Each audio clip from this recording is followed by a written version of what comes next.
Canada and the United States. That would really be something. Not since the War of 1812 has a U.S. leader seemed so keen on taking over Canada. You get rid of that artificially drawn line, and you take a look at what that looks like. It all started after this smiley Mar-a-Lago photo op with Justin Trudeau. They're trying to get Donald Trump to back off his tariff threat. Just days later came this post from the president-elect, Trump looking out at an AI-generated image of what appeared to be a Swiss mountain range. After Justin Trudeau resigned, Trump posted if Canada merged with the U.S., there would be no tariffs, taxes would go down, and they would be totally secure. What Ottawa initially dismissed as a joke, now seemingly less funny. Trudeau writing after Trump's press conference, there isn't a snowball's chance in hell that Canada would become part of the United States. Trudeau won't be negotiating with Trump for long. It's unclear who will. Trump's making sure he is heard, posting this map, Canada draped in red, white, and blue, just hours after Trudeau's response. Hey guys, and welcome back to my YouTube channel, Trigger Darling. Thank you guys so much for clicking once again. If you're new to this channel, please consider subscribing. And so my OGs, you know what to do. Like this video, comment down below, let me know. Gang. Now, on today's video, we're going to be talking about the state of affairs here in Canada. I would say, like, since Monday, when the news about Justin Trudeau's resignation flooded the airways, everybody has been overwhelmed. But most importantly, I want to discuss Canadians' reaction, like Canadians living here. What was their reaction? Because something happened yesterday that was quite funny.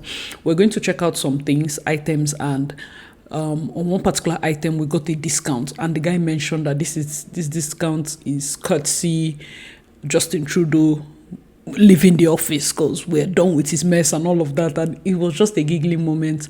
I feel like some people are exhausted, some people don't really care, some people are relieved about it. But if you're living here, if you have been following our news, let me know your thoughts in the comment section below. Step down this morning? He's resigned, yeah. Is it shocking? Yeah. Some mixed reactions Monday as Prime Minister Justin Trudeau announced he is stepping down as Liberal leader and proroguing government as the Liberal Party prepares to replace him. It's a wonderful thing. We got that fool out of the government. He's been embarrassing the country for the last 3 or 4 years. Canada will be a better place. I think, given the fact that he had so much to deal with, I think it's really sad to see him go. I really have no thoughts on him, either for the better or for the worse. I guess it's time for him to move on. I imagine the public is relieved. I think they had wanted to see the end of Justin Trudeau, the back of Justin Trudeau, months ago, if not a year ago. And he is finally gone. More Calgarians were happier than some other places. Some other people maybe had, like, varying opinions. But Calgary, right from time, Calgary based in Alberta, we've had our premier has been going a different way from the prime minister. But I feel Justin Trudeau had a good run. Let's talk about it. If you're an immigrant, if you're here, what do you think, like, deep down? Because yes, it was his regime that saw, like, the immigration, but he had a good plan. Because if you look at the Express Entry poll, it was carefully constructed. Like, these are the people we need. This is the points they need. If they have masters, they have high points. If they have this, they have high points. Carefully. But then when he got exploited, I feel like they didn't catch it on time, or maybe they didn't put as much pressure on sealing loopholes when it got exploited, and also embargoes on the numbers. We've talked about this. That aside, if he had solved that in terms of immigration, being a liberal, this is where I feel the Liberal Party may also, have kind of like a drawback. The policies were not making sense. I did a video once and I was trying to say, like, why are we going to decriminalize drugs and this? And somebody's like, yes, because it's a socialist government. This is bullshit. Like, what? Makes no sense. Makes no sense. I have to say it out loud. Makes no sense. And that is leading us to our main crux. Donald Trump is threatening economic sanctions on Canada. Military force to acquire Panama and Greenland. Are you also considering military force to annex and acquire Canada? No. Economic force. Because Canada and the United States, that would really be something.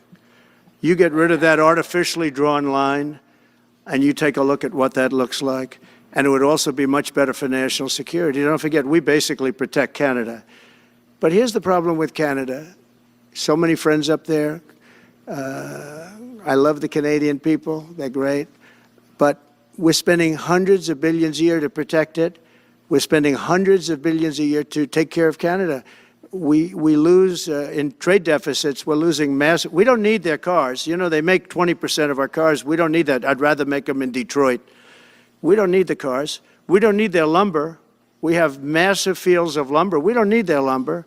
We have to unrestrict them because stupid people put, restrictions on, but I can do that with an executive order.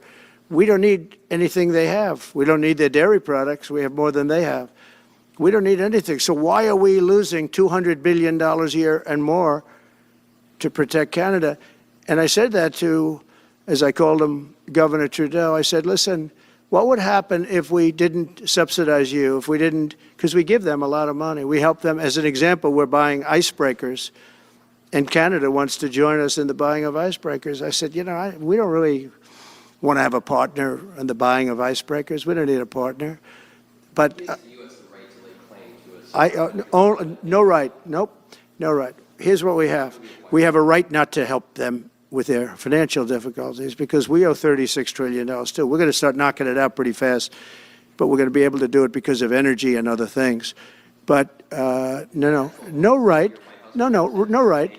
But why are we supporting a country, $200 billion plus a year? Our military is at their disposal. All of these other things, they should be a state. That's why I told Trudeau when he came down, I said, what would happen if we didn't do it? He said Canada would dissolve. Canada wouldn't be able to function if we didn't take their 20% of our car market.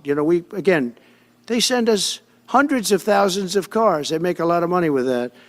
They send us a lot of other things that we don't need. We don't need their cars, and we don't need the other products. We don't need their milk. We got a lot of milk. We got a lot of everything, and we don't need any of it.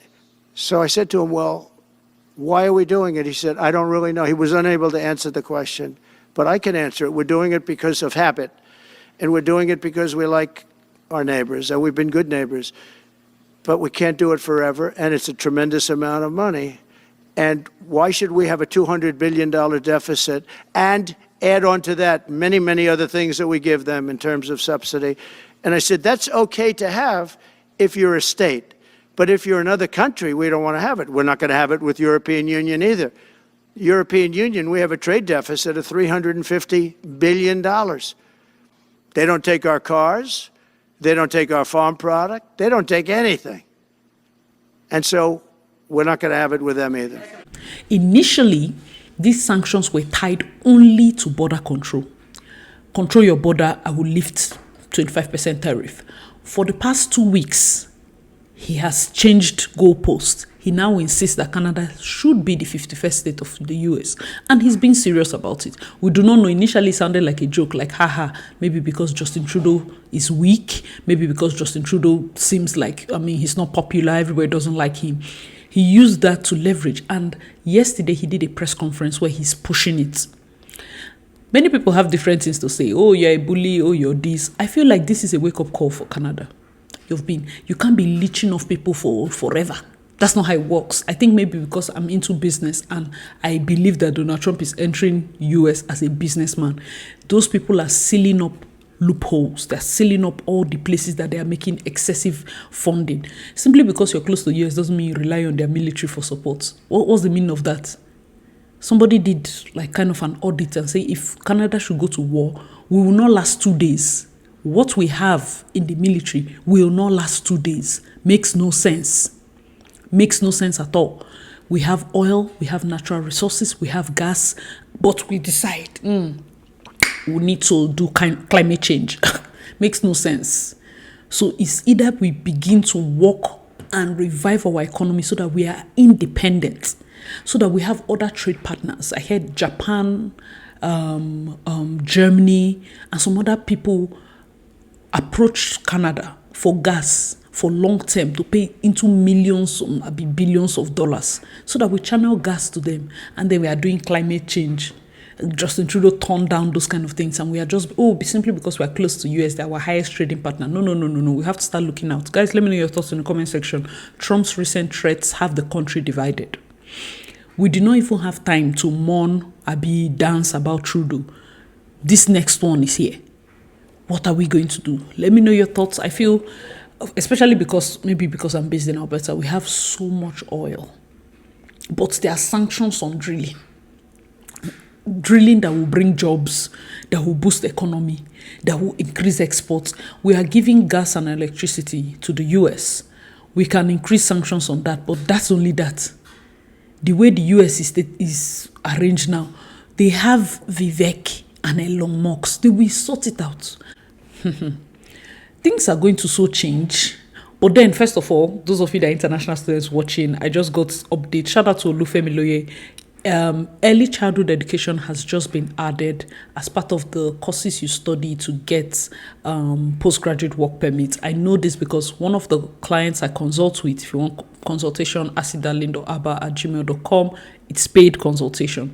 One of the persons I consult with was finishing her early childhood education when they announced this thing last year, and she didn't know what to do, and she was like, I said, okay, see, since one of the persons I consult with was looking to study early childhood education, and I said I didn't see it on the PGWP eligibility. So with this announcement, it's a kind of like a very big one, because that is what she is passionate about, and she can go ahead and look for admissions in that field, knowing that it will give postgraduate work permit. So yeah, that's one of it. Guys, let me know your thoughts in the comment section.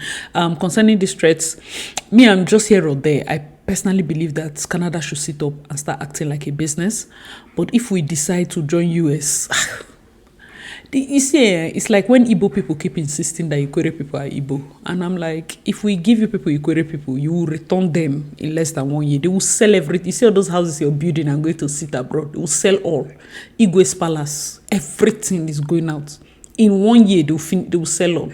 So just sometimes, don't desire something you don't understand. Canada is bigger than the US by landmass. And this desire for him to add Canada is exactly what Russia is doing. And Russia is even doing his own based on Ukraine has been killing some people in that the Russian-speaking people that stay in Ukraine. And this is kind of retaliation. China has been asking for Taiwan. Taiwan is already part of China. Like, they've been wanting that back, and we're fighting. Leave people, independence. And then America turns around and wants Canada to join.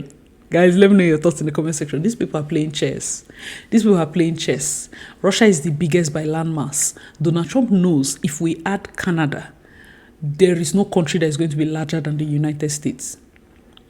Plain and simple. Now, from the point of view of, okay, do we want to retain world power and all of that? It may look nice.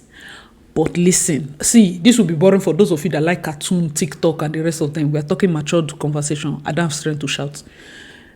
If we join, hold on. I think the deficit is the only reason he wants us to join, right? How about we have a plan to reduce that deficit? Reduce it. We were discussing yesterday, and a lot of people made some points that most Canadians, their retirement is tied to their house. The house price, that's where all their money is. That's where their retirement is tied. So houses cannot be too cheap because people will lose their entire retirement money. That also puts us in a box, because for a country as big as this, to not have affordable housing. But we have free healthcare. US doesn't have free healthcare. If they pack all of us and enter US, many of us will run to Texas. You see those houses people are buying 250, 200. All of them will go up in price. All of them will go up in price. So it's still going to affect them. Probably this part of Canada will now be empty. Or people are going to be like, what's the plan? Guys, let me know your thoughts. It's going to be too crazy. So I like the fact that in unity, both Justin Trudeau and whoever is coming out, Pierre Poilievre, have written that never ever we're independent, and it's going to remain so. But I feel you cannot be shouting independence and depending on their military. We are not giving them enough to make this type of noise. Let's not lie. This is business. This is not sentiment. If you are costing them money, this government has come in to say they are cutting the excesses. If you are costing them money, they cut it off. Let us go and do our own military by ourselves. We cannot not have arms enough to survive war for more than 2 days. A whole country as big as this, it's a shame. That means our policies are depriving us of growth.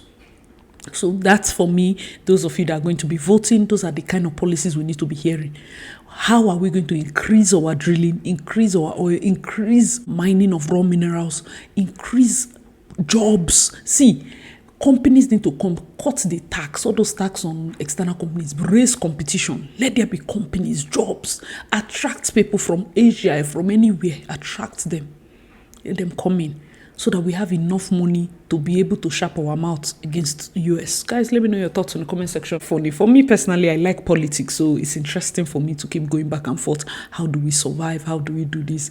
Because 20th has not reached though. Donald Trump is already shaking so much tables, causing instability, just by talking. That's how powerful the US is right now. And these people are coming in with a vengeance. As they come in, they sound like people that are coming in with so many enemies already and people to tackle. So, but guys, let me know your thoughts in the comment section below. What is next for us? This is a deep conversation. What is next for us as a government? What's next for us as a people, first of all? And then as immigrants here, sometimes we are confused, neither here nor there. I've heard some people discuss the possibility of just relocating to the US before we begin to do joining and the rest of them. So me, I don't know. How would I put it? I'm indifferent.